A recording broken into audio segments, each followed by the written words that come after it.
morning. Here's a quick story. Probably won't be quick. Anyway, so if any of you are following me, I have a cooking channel, Chef Hazoo. I've been working on it. I'm right now in the middle of a series where I'm making, where I claim that anything can be a crunch wrap. You know, like the Taco Bell Crunchwrap Supreme. I think that you can make any food into a crunch wrap, and so I'm just out there trying to see what kind of fun, creative things that we can do. I got a good one this week that's going to get released, so whatever. But yeah, I filmed actually 3 of them yesterday, and I'm going to film one today. Trying to get a little backlog so that if I miss a day, it's not a big deal. But I wanted to tell you a quick story about my cooking background, and like I claimed in another video once that cooking was my sport, and I mean that. Like, it was the thing that I could do. I wasn't overly athletic as a child or a young person. You know, I could run and jump and play basketball a little bit and whatnot, but I was not really disciplined and not super athletic. But the one thing I could do and I excelled at was operating at a professional level in a professional kitchen. And I mean, it was my sport. Something between the long hours in your feet and your ability to remember as the food is called to you, and the chaos of a kitchen environment and people bumping into each other, and the fire and the heat and the raw ingredients, and using your hands and a pair of tongs, you know what I mean, on a stove to make these beautiful things has always been good to me. And the one thing that and I remember I remember being the MVP. This is my MVP story, right? I'll try to make it quick. I worked at Denny's, and when I was young, when I was like 19 or 20 years old, I think Kayla was born, so, you know, I was a father at this point. Mother's Day came around, and I had never worked a Mother's Day at a pancake house before. So they scheduled me at like 10 o'clock, which I found odd because it seemed a little late in the morning for me. But so as I get there and show up to the thing, I'm not kidding you, the place was in shambles, completely fucked over. I walked in, and I'd been there for a little bit, so when I walked in, the servers immediately ran up to me and started hugging me. Like, I never felt more important in my life up to that moment, where the servers with tears in their eyes were crying that I was there, because they knew that I was the one person in the equation that could get the job done. And I'm telling you, I was the MVP. I went back behind the line, and it was the manager, the assistant manager, and one cook back there, and they were killing it. They were like the kitchen was in shambles. For one, the ticket printer stood about 6 feet off the ground, right, on some kind of stand, and the last ticket in the printer that was still connected to the printer, it went down to the floor and looped back up and was the end ticket on the check rail, and there was probably 30 tickets in front of it. It seemed like what would be the entire restaurant where the food was on hold because of whatever these clowns were doing before I got there. So I walked in, and even the managers were like, "Oh my God, thank God you're here." And I was like, well, what's going on? You know, the customers were all pissed off, blah, blah, blah. Now, if you're not familiar with Denny's and what they sell, their most popular item is called the Grand Slam breakfast. And all it is 2 sausage links, 2 bacon, 2 pancakes, 2 eggs, and a side of toast, right? They needed like 200 of them. Like, by looking at all the checks, they needed roughly 200 of these Grand Slams, you know? I mean, there was other kinds of slams, the Southern Slam, the Omelet Slam, blah, blah, blah. So there was, you know, you had to be able to, you know, make omelets on their stove the way that on their flat griddle, but you had to be able to cook eggs in a pan as well. You had to know the difference between over easy and over easy, over hard, sunny side up, over medium, blah, blah, blah, right?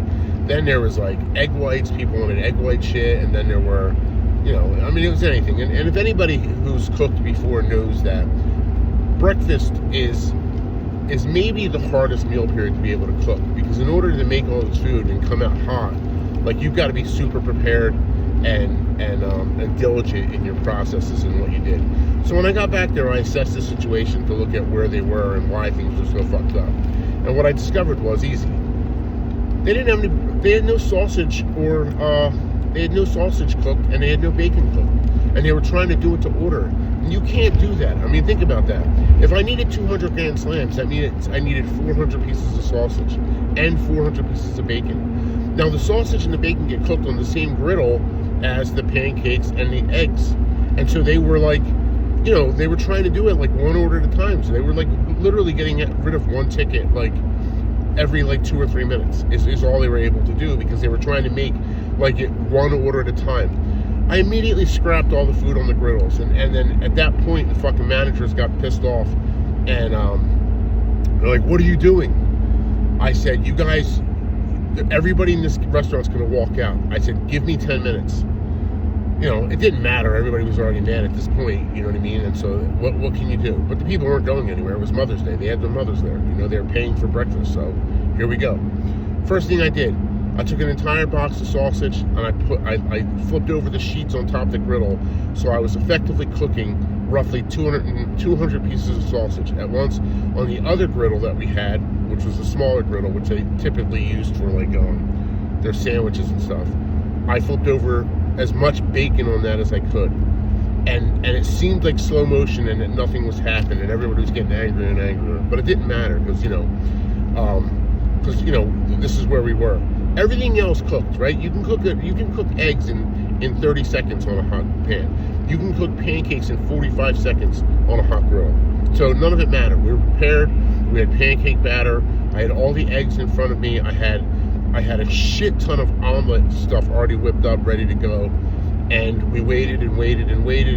And as soon as that sausage was done, I piled it into a hotel pan. I started putting the bacon into another hotel pan on the side of the griddle where we were working. And next thing I did is I dropped like 30 pancakes down on the one griddle.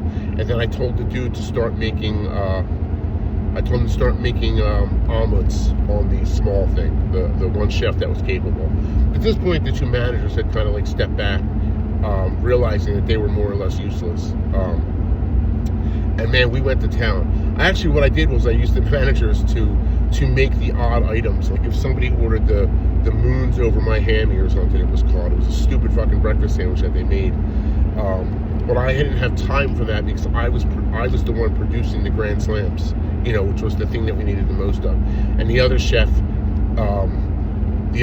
was who was out on work release, right? But he was a pretty talented chef. He was helping me assemble the Grand Slams, and we started, you know, so that we could push them out. And I put the manager and the other dude on the assistant manager on the nonsense items, and then just getting me stuff and like getting me more pancake batter and blah blah blah. And I'm telling you, as soon as that sausage and bacon was done, we started putting plates together and getting them up in the windows like you couldn't believe it. And I watched from, you know, like I said, I got there at about 9:55, and it was chaos and it was all fucked up. And I would say by probably 10:55, an hour later, I had and they were on a wait, by the way. There were still people waiting to come in. But in an hour's time, we served everybody that was in the restaurant, and then in between, every so often, once I got everything kind of cleaned up and we were on to like current checks and whatnot, I was able to then throw on the small griddle like a sheet of sausage and a sheet of bacon, because that was the linchpin. That was the thing that kept everything in motion. So long as you had the breakfast meats cooked, you know, you were good. The other thing was the small griddle was used for the hash browns. So it was a little bit of a pain in the ass when you, like when you had the sausage and the bacon on there, because, you know, there was about 6 or 7 minutes there where you couldn't be making any hash browns. But beyond that, yeah, I'm telling you, it was that moment changed me. I mean, I had cooked previous to that, and I left that particular Denny's shortly thereafter to go work at my first like career cooking job, which was at the Romano's Macaroni Grill.